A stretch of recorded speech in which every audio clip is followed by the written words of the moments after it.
안녕하십니까. 오늘은 우리 기출문제 해설할 건데 2018년도 교행직 9급 해설하겠습니다. 아마 교행직이 작년까지는 이제 출제를 따로 해서 조금은 다른 패턴의 문제가 나왔고 다른 시험보다 조금은 어려운 면이 있었습니다. 그래서 올해부터 이제 통합돼서 나오기 때문에 큰 의미는 없지만 적어도 문제가 좀 더 좋은 것도 많았고 사실은 공부를 한 사람과 안 한 사람을 많이 구분짓는 그런 문제였습니다. 자, 보자면 1번. 자, 다음 설명에 해당하는 개념으로 적합한 것은 그랬죠. 자, 주어진 지문이 X 비효율성, 외부 불경제, 주인 대리인 정보의 비대칭에서 정보 실패나 또는 시장 실패에 관련된 내용이에요. 내용을 봤더니 정부의 재화나 서비스가 독점이라서 경쟁 때 경쟁이라면 낮추는 경쟁 압박이 없대요. 그래서 나타난대요. 뭔가 경쟁 부재 때문에 생기는 비효율성을 말하는, 이건 뭐라고 그러죠? X 비효율성이죠.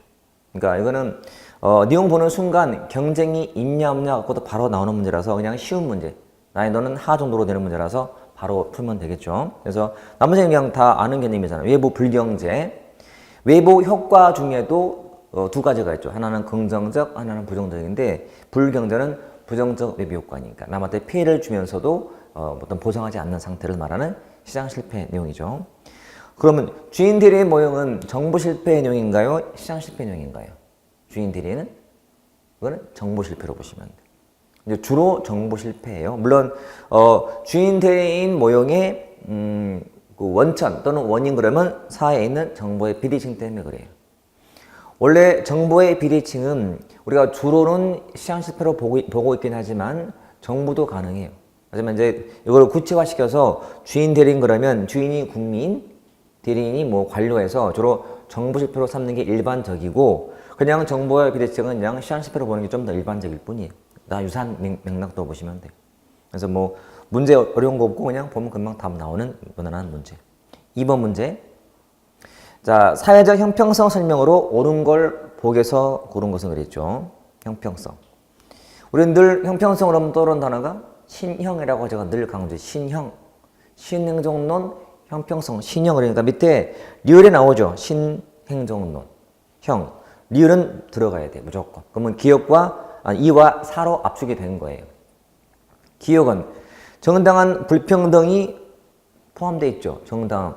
같은 것은 같게 다른 것은 다르기 때문에. 자, 답은 나와야 되고 몰라도 증명, 검증. 2번. 투입 때 산출비가 뭐예요? 능률성이니까 틀렸죠. 그다음에 동일한 것은 동일하게 취급하는 것이 수평적이잖아. 수직이 아니고. 답은 그래서 바로 2번인가요? 기억 리얼 1번. 이렇게 하시면 되죠.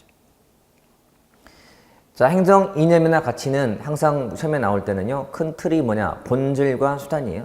그래서 본질 가치 있는 것들이 공익, 정의, 형평성 등인데 주로 나오는 것은 정의고 형평성이 나올 때는 일단 기억할 단어가 신형이라는 점과 예를 신형 그리고 종류 두 가지 수평적 형평, 수직적 형평이죠. 이 수직적 형평이 정당한 차등을 의미하는 거예요. 다르니까 다르기 때문에 그렇게 보시면 돼요.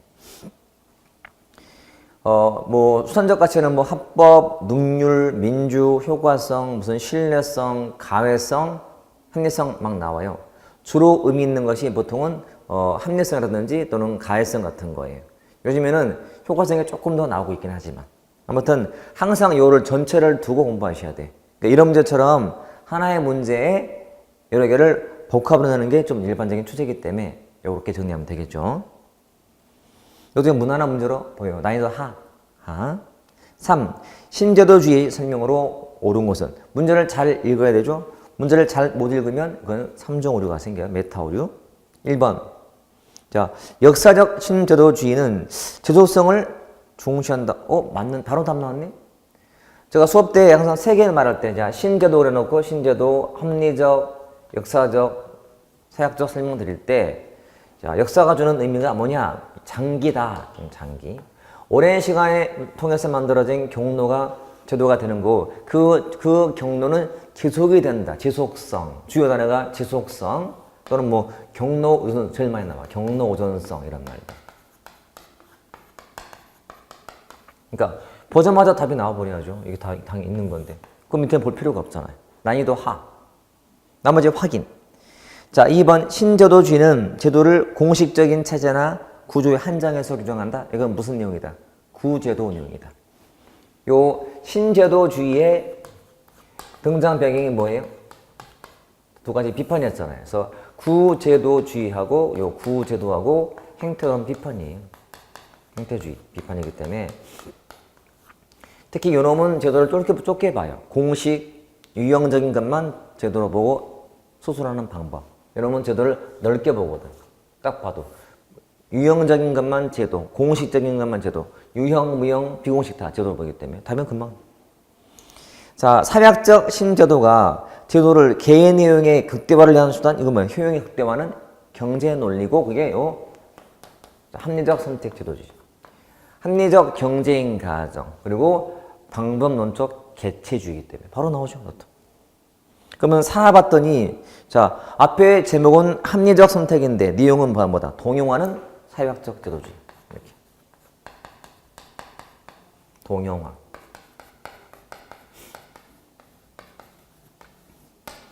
굉장히 자주 나오는 단골 용어들이에요. 제가 항상 수업 때 얘기했잖아요. 수업 때 하는 내용이 사실 그렇게 많지 않아 보여도 다 풀린다. 그리고 제가 이거는 따로 한번 정말 깊이 있게 다룬 특강이 따로 있어요. 신제도주의가. 근데 사실 그건 정말 깊이 본 거고 그거 아니더라도 이것으로 다 풀리거든요. 제가 여러분 그 신제도 문제는 제가 거의 다 적중하는 이유가 뭐예요? 이 신제도가 내 전공인데 내 논문이고 전공인데 왜 모르겠어요. 이게 포인트가 다 알고 있지. 그러니까 제가 하는 것만 보면 다 풀리게 돼 있어요. 아무리 막 떠들고 이상한 거 나와도 다 쓸데없는 짓들이고 답은 딱 집어서 나올 수가 있어요. 그렇게 준비하시면 돼요. 4번 다음에 정책 환경 상황에 적용할 수 있는 모형으로 옳은 것은 자 밑에 선택지를 보는 순간 정책 공동체 하위 정부 이슈 네트워크 다 뭐다 이게 정책 네트워크 모형이다. 그러면 첫 번째 점을 보는 순간 제로섬은 이슈 네트워크. 답이 4번 바로 나와야 돼. 이거 몇 초 안 걸리죠? 난이도 하. 평상시에 제가 늘 마찬가지로 강조하는 개념이고 자 우리가 제목은 정책 네트워크라는 제목 하에 나왔어요. 정책 네트워크 모형. 이거는 총 몇 가지가 나와요? 3가지. 하위 정부 모형, 다른 말로 철의 삼각. 그리고 이슈 네트워크 모형 또는 이슈망 또는 정책 문제망. 그 다음 나온 것이 정책 공동체 또는 정책 커뮤니티라고 부르죠. 그러면 제가 이하 철의 삼각이니까 3. 그래서 관사이 늘 설명드려. 관사. 구성원이 관료, 상임위원회, 이집단이고 철의 삼각인이 안정성이 높다가 특징이라면 이슈 네트워크라는 것은 그림이 이렇게 생겼다. 대비되게. 얘는 다양한 크기로 된 사람들의 모임을 의미하는 개념이고 다양한 크기 이렇게 정말 다양한 크기. 여러분 크기가 다 유사한 사람들의 모임이에요. 왜냐면은 전문가 집단이기 때문에 이렇게 이런 식으로. 그러니까 여러분 이 사람은 줄 게 많아요. 줄 게 많기 때문에 주고 받는 게 적대. 이 사람은 손해야. 이 사람은 받는 건 많은데 줄 게 없어서 이익이에요. 다음은 영대, 제로섬. 이놈은 다 이익이야. 나는 하나 주고 3개를 받거든. 그거는 이익인 게임, 파지티브 썸 또는 파지티브 게임이라고 부르고 긍정적 게임이다. 이놈은 플러스와 마이너스 가치는 제로섬 게임이다라고. 제로섬 이렇게 비교하는 거예요. 굉장히 유용한 그림이니까 이렇게 보시면 돼요. 혹시 이제 그 수업 들으시다가 저거 나는 처음 듣는데 하는 분들은 꼭 이제 우리 그 사이트에 카페에 올라오는 그 특강 보시면 그 목차 보시면 나오니까 보시면 다 이게 수업에 다 들어있는 내용들이에요. 참고하시면 되게 짧은 시간에 금방 이해할 수 있는 그런 내용들이 있어요. 나머지 활용, 불균형이며 그렇죠? 자유롭고. 그러니까 이거는 다양한 구성원이 있다는 것은 그만큼 참여가 쉽다는 얘기예요. 참여가 쉽기도 하고 나가기 쉽고 굉장히 유동적이며 불안정한 관계. 이놈은 전문가로 만든 조직이다. 전문가 집단이거든. 전문가 집단. 이렇게. 딱 봐도 권력의 균형이야. 균형. 크기가 비슷하거든. 크기가. 불균형 느낌이 들어야 되고. 불균형. 균형. 그림만 떠오르면 다 답이 나오게 돼 있어요. 자, 그것도 하였죠. 5번. 제니스가 말하는 집단 사고의 내용에 속하지 않는 것.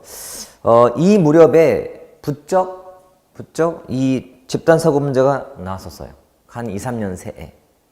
이 문제가 나온 지가 꽤 됐어요. 처음 나왔던 데가 2004년도. 그 당시에 지방 서울시 구읍에 처음 나왔던 거고, 그 다음에 뜸하다가 한 10년 넘어서 이제 한두 번씩 나오는 중이에요. 집단 사고. 말 그대로 집단이 옳다는 사고예요. 집단. 내가 지금 몸 담고 있는 집단이 무조건 옳다는 사고 있게 하시면 돼요. 그래서 일본처럼 응집력이 강한 집단이에요. 응집이 잘 돼요. 집단 최고 이런 모임이기 때문에, 사고이기 때문에. 동조에 대한 압력이 강해서 비판적인 대안이 무시되는 경향이 있다. 말이 어렵지? 자, 집단 사고는 이 집단에 있는 사람들은 다 집단이란 무조건 오케이 해야 돼. 오케이. 집단에 대한 비판은 뭐라고? 무시해야 돼. 무조건 동조해야 돼. 동조. 내가 몸 담고 있는 조직에 무조건 동조. 비판? 안 돼. 무조건이야. 무조건. 맞아. 그 다음에 3. 위험을 회피하고 어떠한 혁신이나 도전도 하지 않으려는 경향. 이게 뭘까? 위험을 회피하고 도전 안 하고 관계가 없는 것처럼 보여. 다 살아봤더니, 자, 침묵도 동요로 간주하는 만장일치 환상이 있어. 만장일치. 무조건 일치해야 돼. 무조건 동조해야 되거든. 그러니까 아무도 말 안 해? 그건 동인 거야. 이렇게 보는 거예요. 이것도 맞아. 3은 관계없는 거고. 근데 이거는 1과에는 좀 쉬운 지문인데 4가 뭘까 이럴 수도 있고요. 그래서 또 특히 3번이 뭘까 해서 어렵게 볼 소지는 좀 있어요. 소지는. 하지만 이제 그어서 답을 찾는 문제. 이거는 난이도 중 정도 보시면 돼요. 중. 집단 사고는 이제 우리 보통 일반 교재에 많이 정리가 되어 있기 때문에 꼭 한 번은 정독할 필요가 있는 거예요. 제 그 법시행정학 기본서에도 아주 자세히 설명되어 있으니까 나중에 이제 뭐 어디 가서 참고하든지 해서 보시면 아마 그렇구나라고 감이 금방 오실 거예요. 6번. 자, 집행의 접근법이죠. 하향적 접근 방법, 장점으로 옳은 것을 보기에서 고르면 그랬죠. 그러니까 항상 정책 집행 문제가 나오면 무조건 하향, 상향 비교하는 거예요. 거의. 이 기업, 목표와 달성을 중시하는 접근 방법으로 객관적 평가가 가능하다. 맞아요. 하향적 평가는요, 굉장히 모든 게 명확하다고 봐요. 그러니까 상황에 대한 어떤 그 다양한 상황을 전자기보다는 모든 게 명확하다라고 보고 시키면 된다고 보는 입장이에요. 시키면 하지라는 입장이에요. 그래서 평가가 되게 쉬워요. 객관적으로. 기억은 맞아요.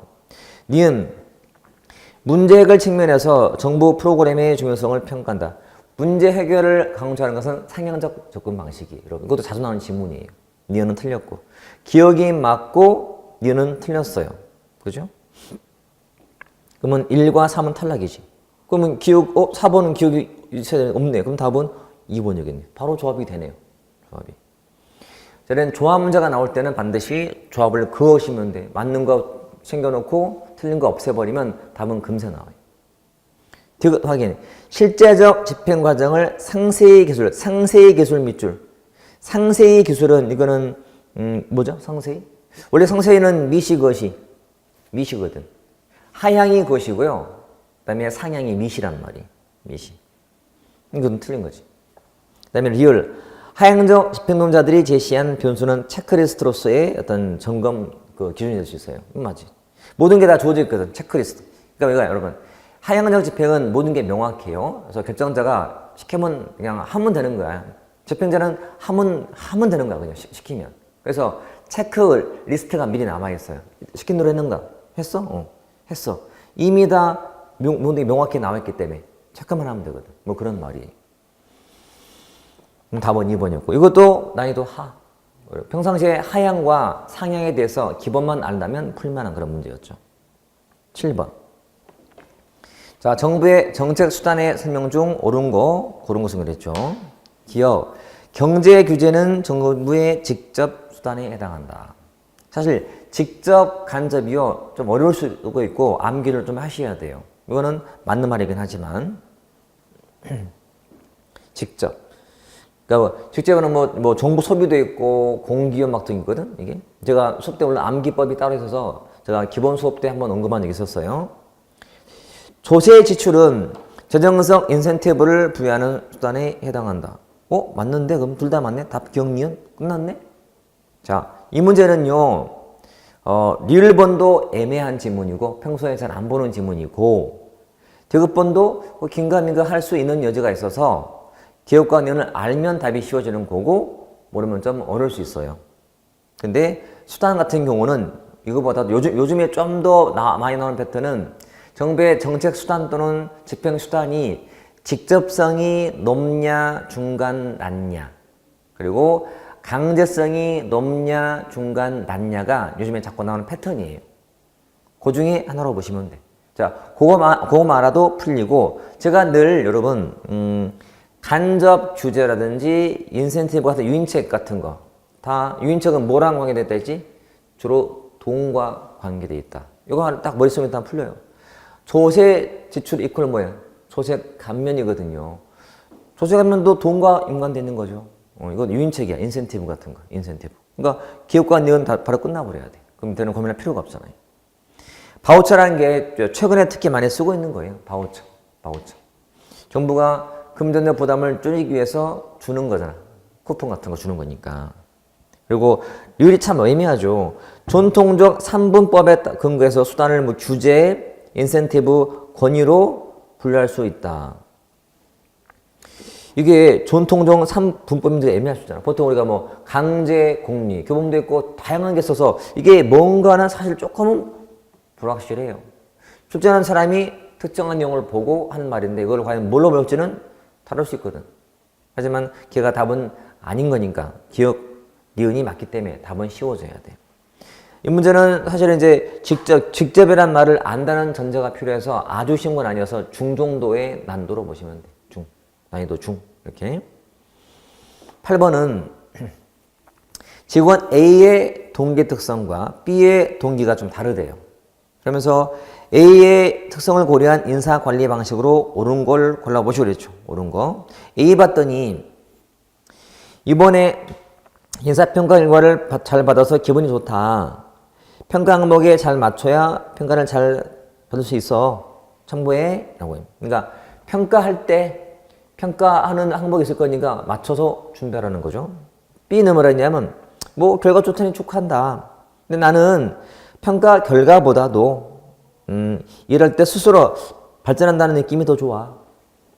내가 꼭 항목에 맞는 걸 잘해서 점수를 잘 받기보다는 그냥 내가 하면서 내 발전이 좋대. 그러니까 뭔가 좀 자아실현 느낌? 잘 보이기 위한 이런 느낌.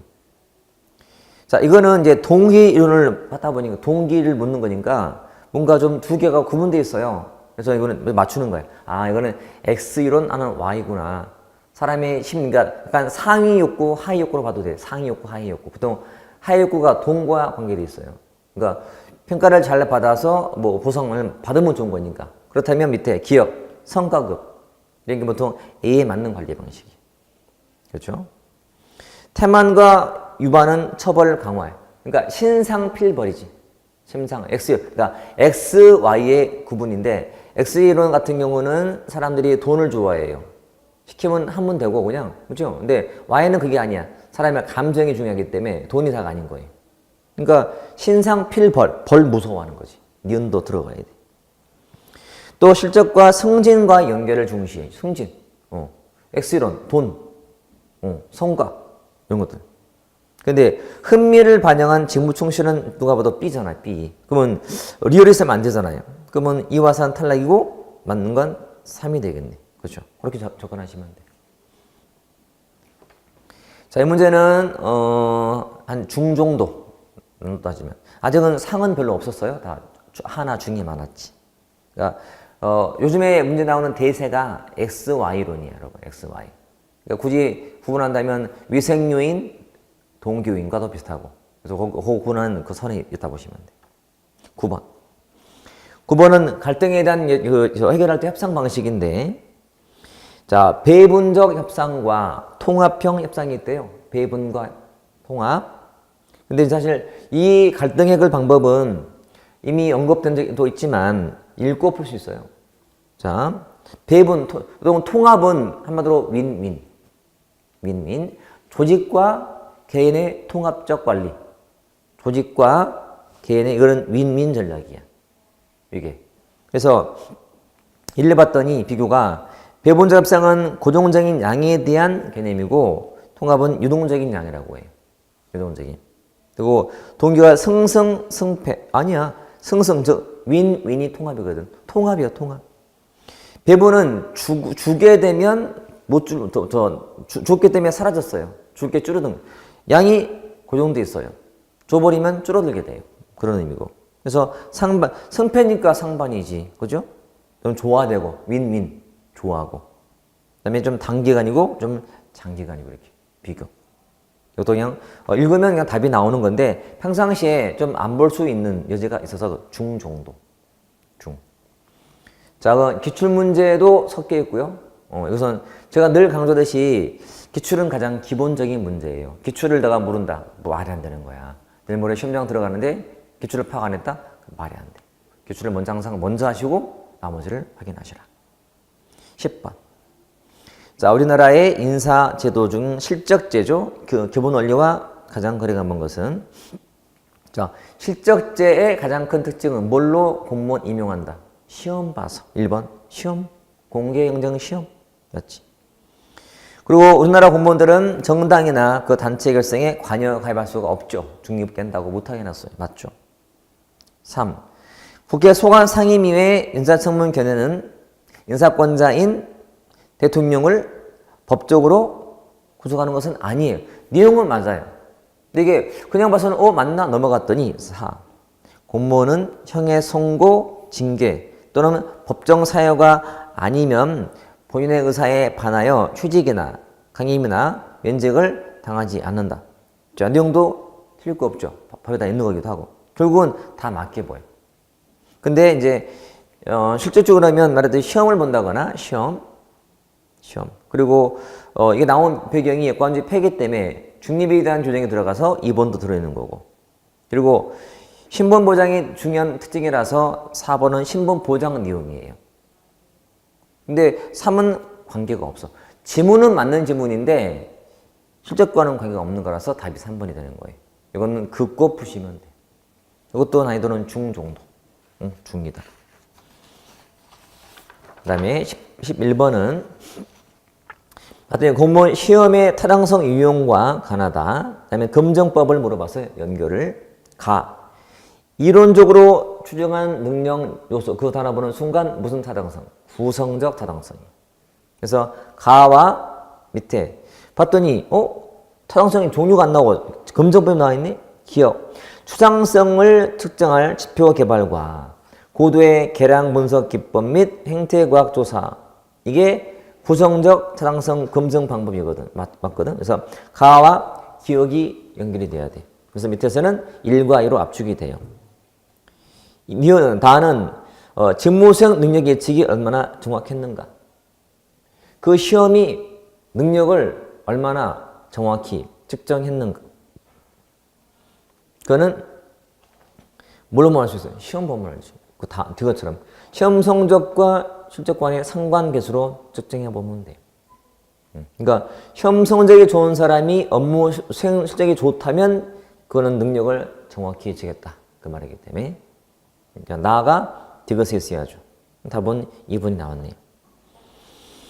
그 다음에 특정한 직위의 의무와 책임에 직결되는 요소들을 시험이 어느 정도 측정할 수 있는가? 자, 이게 뭐죠? 이게 니용상의 문제가 되겠지? 시험이 나오면 주로 타당성이 나올 거예요, 여러분. 이것도 항상 모든 주제들은요, 뭐 딱 나왔다 그러면 꼭 그 튀어나와야 될 주요 내용들이 다 있어요. 우리 시험이라는 주제가 나오게 되면 시험에 이제 효용성 관련된 내용이 나올 거다. 효용성 관련된 개념들이 타당도 또는 타당성, 그 다음에 뭐 신뢰성 또는 신뢰도, 뭐 객관성, 난이도, 또는 뭐 실용성 이렇게 물어봐요. 또는 실용도라고 하죠. 이게 타당도고. 그럼 내용상은 얘가 제일 많이 나. 내용이 제일 많기 때문에. 타당도는 종류가 몇 가지? 3가지. 기준 타당성, 내용 타당성 또는 타당도, 구성 타당도 이렇게. 특히 요 기준 타당성의 그 내용들이 뭐냐면 시험 성적과 근무 성적 간의 관계를 알아보는 법이고 요놈에 대한 검증법 있잖아요. 그게 예측적 타당성 검증과 그리고 동시적 타당성 검증이 있는 거예요. 이렇게. 다 개념하시면 되고 그리고 신뢰도. 요 타당도하고 신뢰도의 관계는 우리 그림으로 표현했잖아요. 그림을 우리 표적을 사격할 때 타당도, 신뢰도가 다 높은 경우고 이놈은 타당도와 신뢰도가 다 낮은 케이스고 이놈은 신뢰도는 높은데 타당성은 떨어지는 케이스고 요 세 개 비교하는 게 또 나오잖아요. 요 정도 알면 돼. 자, 12번. 요거는 난이도가 뭐? 이것도 한 중 정도 봐놓을게요. 중 정도. 12번. 그러니까 중은 맞춰야 될 문제예요, 여러분. 그러니까 하와 중 무조건 맞출 문제예요.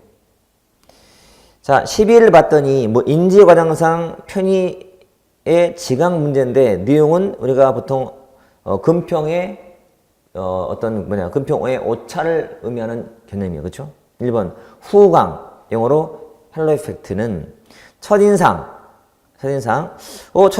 가장 최근 정보를 가지고 대상을 판단하는 게 이게 뭐 후광은 한 요소가 딴 요소에 연쇄되는 상황이야. 연쇄 효과라고 하죠. 또는 인상 때문에 현혹되거나 현혹 효과라고 하지. 영어로 할로 이펙트고 그러죠. 보통 첫 인상과 최근 정보를 갖고 하는 것은 근접 오류죠. 시간적 오차 중에서 근접 오류 또는 첫머리 효과라고 돼요. 첫머리 효과. 틀린 거고. 이는 상동적 오차 태도는 인지 대상에 속한 집단의 특성에 비추어 그 대상을 제각하는.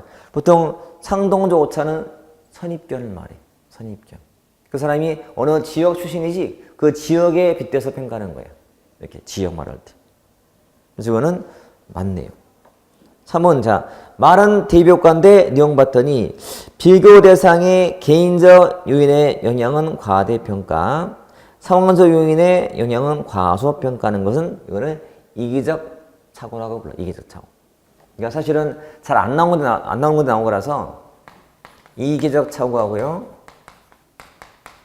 좀 대비되는 것이 근본적 기술적 착오예요. 이렇게.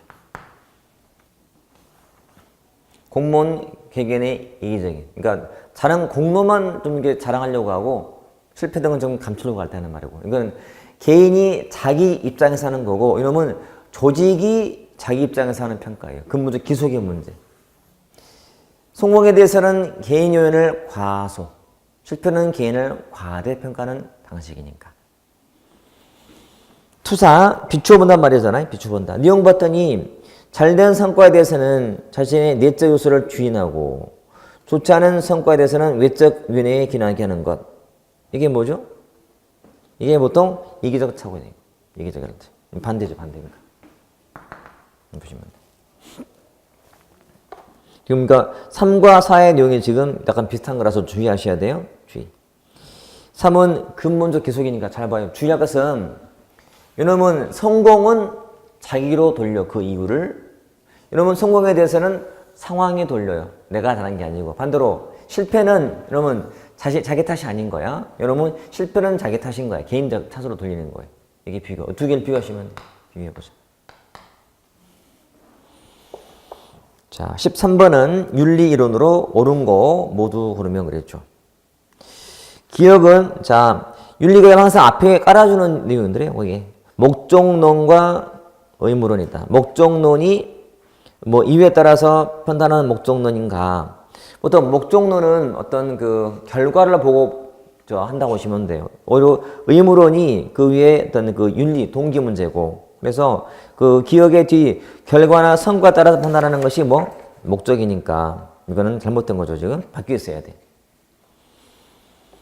자, 니은은 통제 방식이 입법, 사법 통제에 초점을 둔 외적 통제와 지각 가치나 윤리가 내적. 이거 맞네. 니은.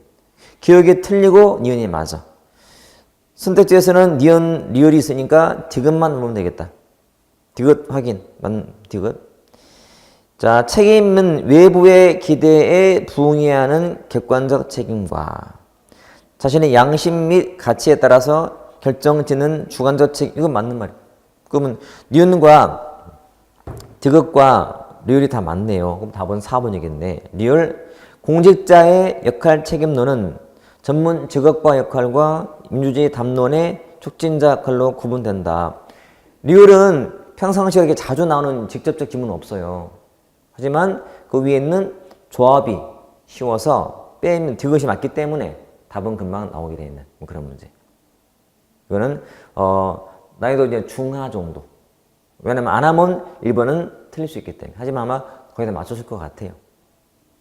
14번은 자, 우리나라 정부 기금으로 오른 것은 기금은 가장 기본이 세입, 세출 예산 외로 운영한다고 하다가 누누이 강조해도 외다, 외. 내 말고 외다.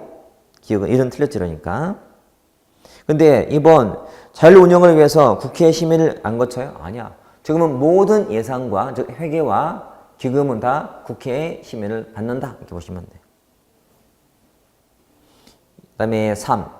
기금 운용 계획안은 국무회의 심의와 대통령의 승인이 필요하다. 이게 맞지. 정부의 내부의 마지막 절차는요. 국무회의를 거쳐야 되고 그 다음에 대통령 승인 받아야 돼. 4. 기금은 법률로 설치. 법률. 출연금, 부담금 등은 기금 재원으로 활용할 수가 있다는 거지. 없는 게 아니고. 그 기금도 서로 못 쓰는 게 몇 개 있지만 적어도 출연금 등은 쓸 수 있는 항목이 들어있기 때문에 틀린 말이고 답은 그래서 3만 알면 되죠. 사실 3으로 푸는 문제야. 4번은 오해 소지가 있기 때문에 4번 가기 전에 3번으로 답은 끝났어야 돼요. 15번. 결산 설명으로 옳은 것은 결산. 자, 1. 결산은 부당한 지출의 경우에 집행 내용을 무효로 할 수 있다? 무효로 못해요. 국회는 결산 의결권을 가지며 예산 결산 특별위에서 최종 승인? 아니, 본회의 가서 최종 승인. 3. 결산은 회계연도의 수입과 지출을 잠정적 표시, 이거는 예산이고 이거는 확정적 수치로 표시하는 거예요. 틀렸고. 4번. 감사원은 세입 제출의 결산을 매년 검사하고 대통령과 차년도 국회의 결과를 보고해야 돼요. 맞죠? 이게 맞죠? 답은 4번이죠. 작년 같은 경우에 사실은 교행이 더 어려웠고요. 2017년도, 지금 2019년도니까 2018년도는 그래도 조금 나은 편이에요. 지금까지는. 근데 2018년도 이 시험 문제 풀었을 때 우리 학생 중에서 공부 잘하는데 교행을 못 봤어요. 참 시험이랑 웃겨서 어려운 시험을 못 보는 경우도 있고 또 쉬운 시험을 못 보는 경우도 있고 사람이 왔다 갔다 한단 말이에요. 그러니까 여러분들은 가급적 많은 시험을 보셔야 돼요. 그러니까 주어진 기회는 다 응시해보자 이거지. 경험 삼아서라도. 여러분 몇 분 안에 그 국회 8급이든 뭐 국가 7급이든 9급이든 간에 경험을 해보세요. 시험장 분위기, 시험지 나눠주고 관리하는 방식을 보면 나중에 실제로 내가 시험 볼 때는 도움이 많이 돼. 이미 해왔다는 경험 때문에 여유가 생기고 많이 안 떨려요. 경험 많이 하시라고. 16번은 지방분권의 장점으로 옳은 거 골라보시겠어요. 기업. 지역의 특성을 살려서 설정 지역에 맞는 실정에 맞는 행정을 수행할 수 있죠. 맞네요. 기업은 확실하게 들어가야 돼. 그럼 1과 2로 압축이 됐네요. 그럼 니은 중앙정부의 조정에 의해서 지역 간 격차 해소하는 데 도움이 될 것이다. 지금 지방 분권 말하고 있지 중앙정부 역할을 말하는 게 아니거든. 지금 중앙집권의 역할이기 때문에 틀렸고. 이것은 노사 간의 대립, 사회적 복잡, 실업 등의 사회 문제가 문제 해결에 도움이 될 것이다. 노사 간 대립, 복잡화, 실업 같은 경우는 이거는 중앙이 하는 역할이거든. 지방 분권이 아니라. 이런 사람 정치 훈련이 가능하게 되고 의식이 높아질 게 있죠. 당연히 자치기 때문에 분권이기 때문에. 그래서 기업과 리을인 2가 답이 되는 거죠. 거의 사실 읽고 푸는 문제 같아요. 그렇죠? 읽고 푸는 문제. 자, 17번은 광역행정에서 공동처리 방식으로 옳은 것은 공동처리. 광역행정은 나름은 중요한 주제고 해서 시험에 나온다면 자, 광역행정은 방식이 나와요. 광역, 지역을 넓혀하는 행정의 방식이 되게 많지만 가장 기본이 공동 처리 방식. 자, 공동 처리의 주체는 누구? 둘 이상의 지자체고요. 그리고 연합 방식. 뭐 통합. 요 속에 뭐 합병, 흡수 통합, 그다음에 뭐 또 뭐 있지? 합병, 흡수 통합 뭐 등이 있는데 흡수 통합. 그다음에 특별 구역 방식 같은 거 등이 있다. 이런 식이죠. 그래서 일단 각각의 뜻을 잘 이해하시고 이 속에 하나가 협의가 있다. 행정협의 같은 거. 협의라는 것은 특징이 뭐냐? 법인격이 없다. 중요한 특징이죠. 조합이 유일하게 있는데 자 보세요. 이것도 일부 사무조합, 복합 사무조합, 일부 사무조합, 복합 사무조합, 여기는 전부 사무조합이 나와요. 전부 사무조합. 아무튼 조합은 법 인격이 있다.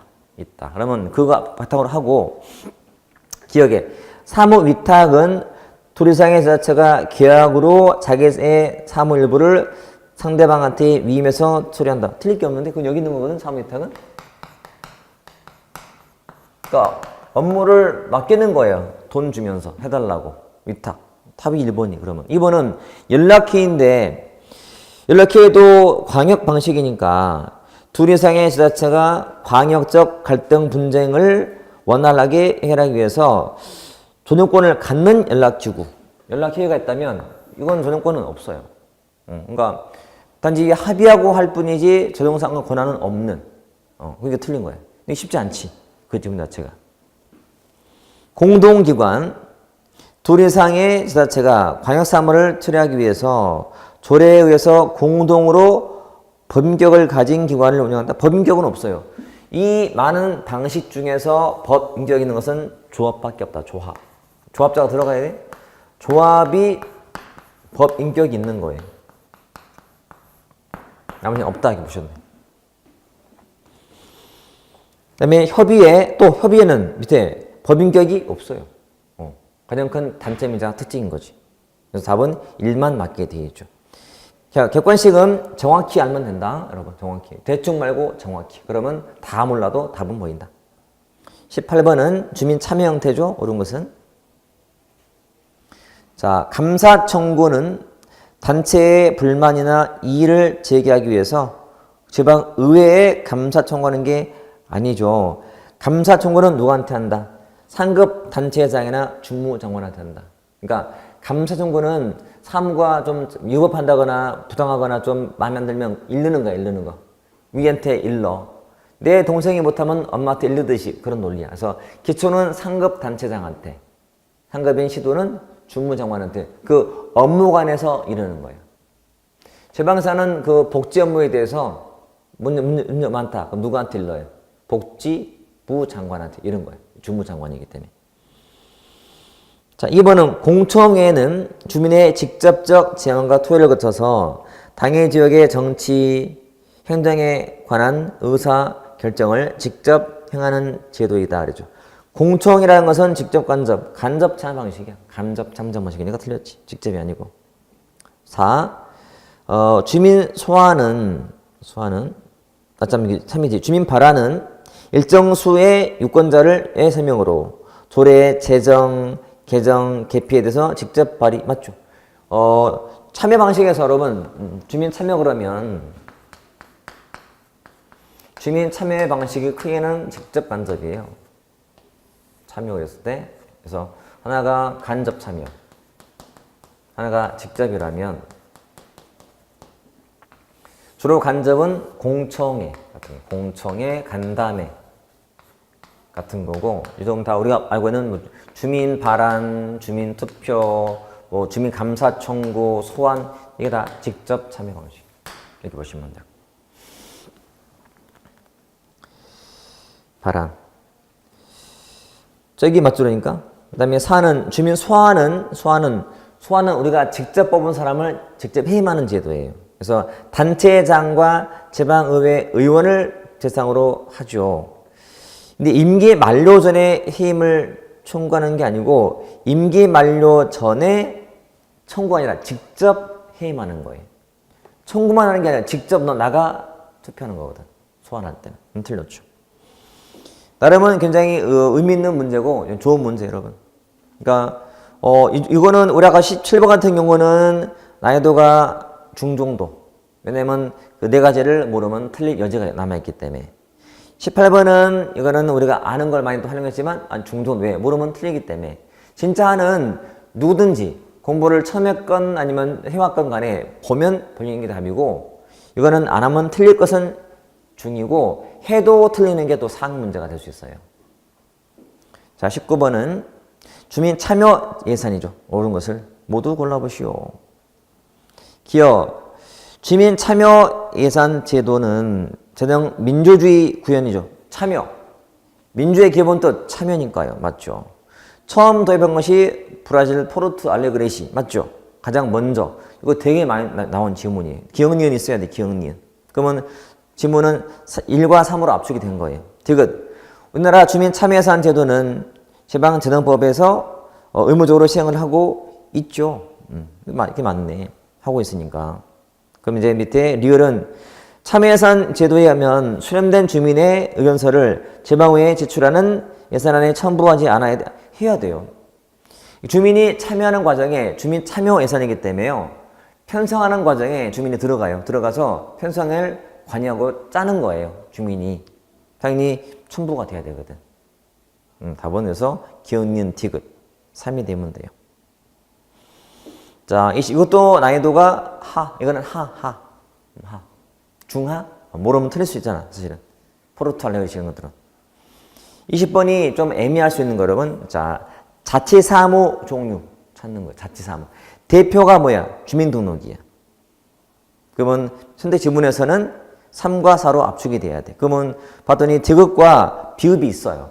여러분들은 니은과 리을만 파악하면 되는 거예요. 니은 봤더니 불황인 선도시설. 애매한데? 그러면 또 봐봐. 리을 봐봐. 리을. 공유재산관리. 애매한데? 자, 여러분. 불황인 선도시설은요. 또 봐도 누가 해야 될 것 같아요? 정부 몫이야. 이거는. 지방이 하는 게 아니고. 불황인들. 불황인들이야 한 지역에 정착이라는 말도 없잖아요. 느낌도 없잖아요. 돌아다니기 때문에. 그러면 정부가 관리해줘야지. 그래서 불황인이 있으면 안 되기 때문에 답은 4번으로 가면 돼요. 교원 능력 개발 평가. 이걸 누가 미리 알고 갈 수가 없지. 그죠? 누가 봐도 상하수도는 자치사무가 맞는 거니까 적어도 디귿과 비읍은 확실한 거예요. 평소에 많이 봐왔던 지문. 그리고 니은과 리을 중에서 판단하되 누가 보더라도 불황인 선도 같은 것은 정부가 하는구나만 알아도 느낌이 오면 답을 볼 수 있는 그런 문제. 그래서 결국은 원래는 지방 교육 문제가요 어려운 게 일반적인데 2018년도 지방 교육은 그렇게 어려운 건 아니었다고 판단이 돼요. 그래서 시험에 합격할 정도가 되려면 최소한 90은 필요했던 시험이었다고 평가할 수 있어요. 이제 기본기 총실하고 다 보면 기본기를 알면 제거하고 답이 남았던 문제가 많았어요. 처음 보는 문제이더라도 그렇게 하면 되는 거니까.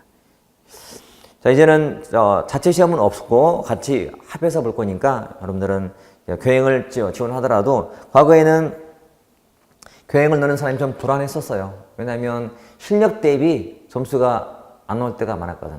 모든 과목이 그랬어요. 교행이 독해도 길고 학원 막 좀 특이하게 나왔기 때문에. 그리고 딱 보는 순간 문제를 딱 보더라도 뭐가 많아요? 박스가 되게 많아요. 이 박스형 문제가 원래 수능 형태거든. 수능. 그러니까 교원 능력평가에서 내다보니까 이렇게 됐던 거지. 일반 시험은 그렇게 박스가 안 많거든. 오늘 볼 다음 해설이 서울시 문제인데 서울시 문제는 그렇게 박스가 안 많아요. 근데 교행이라서 많았던 거지. 이것도 특징이야, 특징. 그렇게 보시면 돼. 자, 됐죠? 자, 쉬었다가 우리 서울시 9급 해설하겠습니다.